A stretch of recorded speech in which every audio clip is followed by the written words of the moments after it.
bersyukur kepada Allah. Itu kiat yang paling pertama. Ucapkan alhamdulillah. Syukuri nikmat itu akan ditambah. Itu kata kunci. Nikmat tanda panah, syukur tanpa panah, tambah. Itu kata kuncinya. Itu passwordnya. Kufur, tidak mensyukuri, gitu kan? Berarti di sini terbatas atau sama dengan hilang nikmat, enggak ada.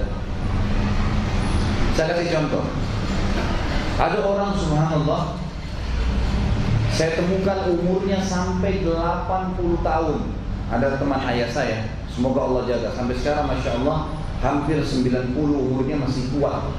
Masih datang, temuin saya Masya Allah, dari Bogor datang. Dia kalau makan, ikhwah, Masya Allah, saya katakan Masya Allah, itu makan yang pedas, yang asin, yang manis, semua, nggak ada pantangannya.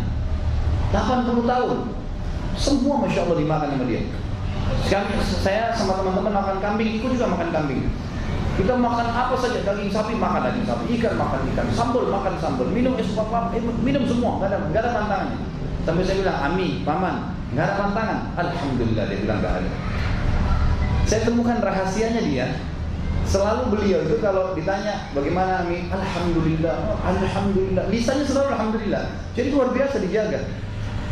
Ada orang subhanallah 30 tahun umurnya, tapi penyakitnya sudah komplikasi. Paling sederhana, karena selama ini makan asin, pedas, macam-macam, nggak pernah lisannya bilang alhamdulillah. Baru 30 tahun sudah dikasih sama Allah maaf, nggak bisa lagi makan sambal. Jadi di sini dia konsepnya tidak mensyukuri, mensyukuri akan menambah. Saya nggak tahu Senin lalu saya jelaskan tidak, tapi ada seorang syekh di Saudi, umurnya 80 tahun, kejadian kemarin kisah nyata, naik kapal sama murid-muridnya, kapalnya mogok tengah jalan. Ini gurunya ini 80 tahun umur, 80 tahun ini bukan umur yang sedikit itu. Dan dia kalau datang ke pengajian selalu bersahaja, berwibawa gitu. Muridnya lihat, ya syekh, orang sudah tua 80 tahun. Memang berwibawa tapi orang 80 tahun sudah jelas dianggap lemah gitu. Subhanallah, pada saat dia turun kapal itu macet ya. Murid-muridnya ada yang tidak bisa berenang, tiba-tiba mereka kaget syekhnya loncat dari atas kapal ke air. Lalu kemudian dia berenang, menolong murid-muridnya ke pinggiran, barang-barang banyak diselamatin sama dia, syekhnya sendiri. Murid-muridnya banyak tidak bisa lakukan seperti dia, padahal masih muda-muda semua. Begitu selesai semua di pinggiran, mereka tanya, Syekh, apa rahasianya ini? Kami betul-betul tidak sangka ya Anda bisa berenang, Anda bisa tolong kami yang masih muda-muda ngangkat barang, dan Masya Allah masih fit gitu. Kata syekhnya apa? Wahai murid-muridku, saya dari masih muda seperti kalian tidak pernah sampai sekarang dari rambut saya sampai kaki saya menyentuh yang haram, nggak pernah. Mata saya nggak pernah lihat haram, telinga saya nggak pernah dengar haram, tangan saya nggak pernah jam haram, nggak pernah. Subhanallah, karena itu Allah jaga. Kata bilang, karena itu Allah jaga saya. Kita temukan para ulama kalau antum lagi umroh atau haji, coba sekali-sekali hadir di halaqahnya syekh. Mungkin kalau antum, saya nggak ngerti bahasa Arab, Ustaz, nggak apa-apa, coba aja.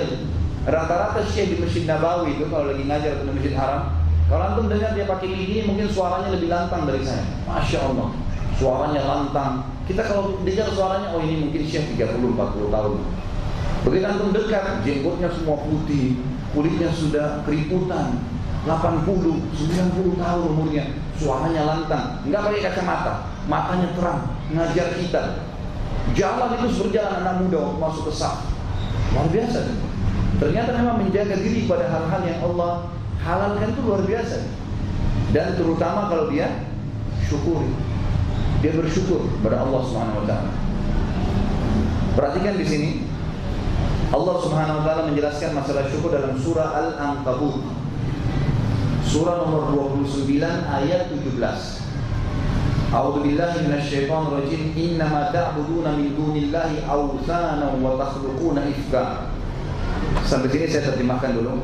Semua kata Allah yang kalian sembah selain Allah, semua apapun itu, pohon kah, batu kah, gunung kah, jin kah, malaikat kah, semua itu awthana, berhala. Wa takhluquna ifka, dan kalian karang-karang, kalian dustain diri kalian. Itu orang yang sembah berhala, bohong gitu. Dia bohongin dirinya sendiri. Masa patung dia pahat sendiri kemudian dia sembah, baru dia bilang bisa berikan manfaat. Dari mana itu? Kata Allah, wa takhluquna ifka, orang yang pakai jimat, kain dijahit-jahit, digantung, dianggap bisa berikan manfaat. Kata Allah, wa takhluquna ifka, kalian ciptakan itu, buat itu, bukan ciptakan. Kalian buat itu dengan kebohongan, dusta. Kalian bohongin diri kalian sendiri, kenapa? Semua yang kalian sembah selain Allah, berhala-berhala, dan kalian buat itu dengan kebohongan. Innal ladzina ta'buduna min dunillah, semua yang kalian seru selain Allah, la yamlikuna lakum rizqa, tidak mungkin dia punya rezeki untuk kalian. Fabtagu indallahir rizq, maka hanya carilah rezeki kepada Allah. Wa'buduhu, dan hanya patuh tunduk sembah, takut kepada Allah. Washkurulah. Kemudian setelah kita mengetahui rezeki dari Allah, kita menyembah Allah, syukuri nikmatnya, maka dia akan tambah. Ilaihi turja'un, kepadanya lah kalian akan dikembalikan. Dalil yang kedua dalam poin pertama syukur ini adalah surah Saba, surah nomor 34 ayat 15. A'udzubillahi minasyaitonirrajim. Saba ini nama lainnya negeri Yaman ya. Jadi negeri Yaman dulu namanya Saba. Sekarang negeri Yaman dulu namanya Saba. Allah turunkan surah khusus menceritakan tentang mereka. Kata Allah SWT, surah Saba nomor 34 ayat 15. Laqad kana li saba'in fi maskanihim ayah, jannatani an yamini wa shimal, kulu min rizqi rabbikum washkuru lah, baldatun thayyibatun wa rabbun ghafur. Sesungguhnya di negeri Sabah itu, di kehidupan orang-orang negeri Sabah. Jadi Allah gunakan kata-kata Sabah bukan Yaman. Maksudnya kehidupan mereka dulu sebelum berubah menjadi Yaman. Jadi kan masih negeri Sabah. Dan Sabah ini dikenal di zaman Nabi Ibrahim alaihissalam, dikenal dengan nama Sabah. Di zaman Nabi Muhammad SAW dikenal dengan nama Yaman. Sesungguhnya di kehidupan Sabah, negeri Sabah itu ada tanda-tanda kebesaran Tuhan kalian. Karena di sisi timur dan baratnya dipenuhi dengan kebun-kebun yang lebat. Kata ulama tafsir, sisi timurnya negeri Sabah itu penuh dengan segala macam sayur-sayuran, tidak ada yang tidak ada. Dan di sisi baratnya, timurnya di sisi baratnya semuanya jenis buah-buahan. Sampai zaman itu Yaman menjadi pemasok terbesar di dunia. Jadi semua orang ambil. Itu dikarenakan Allah berikan kepada mereka ilmu, mereka bisa membuat bendungan dan dikenal dengan Saddul Ma'rib, ya kan? Itu akhirnya mereka bisa tetap mengasok air bagi kebun-kebun ini.